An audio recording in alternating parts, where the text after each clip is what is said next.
I remember the time when Fiamma was not in the market, and they were looking for a brand ambassador, and they came to me and they felt like, for the kind of person that I am and the qualities that I have, they felt like I was best suited for the brand and what the brand wanted to say. And I've always believed that that's what brand ambassadors are. Or that's what at least it is for me. It's not about how much money I'm being paid, or for me, if a brand comes to me, they obviously feel like I have certain qualities that the brand wants to sort of extend, and wants the consumer to sort of understand that this is our brand ambassador because this is what the brand stands for. I think fortunately with me, fortunately or unfortunately, I've never had to change my personal skincare routine based on what the climate or the weather is.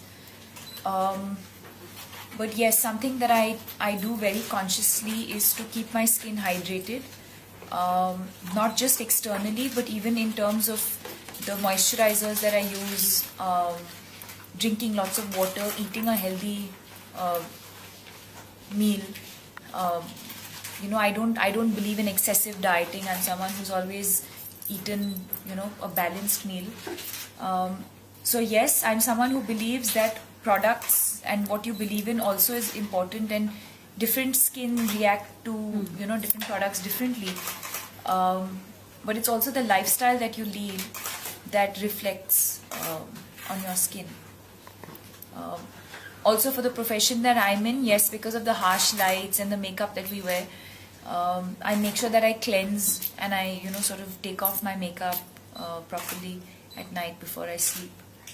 Yeah, I just soaked in as much sun as possible. So yeah, we shot in Cape Town, and I did alter my diet slightly just a couple of days before the shoot. But apart from that, I think like because I've always been fit, and I'm not someone who, I didn't have to go on any sort of crash diet or crash exercise regime because I suddenly had to get into shape. I think what helped is the fact that I've always already been in shape, so it just needed a little bit of tweaking, so that probably made that much more easier for me. And I think it's the lovely sun in Cape Town that just gave me that luminous that color and that skin. Yeah, I'm actually very fond of bright colors, so I wear a lot of, I like red. That if I given a choice, I'd like to wear red lipstick every day. Also a lot of coral.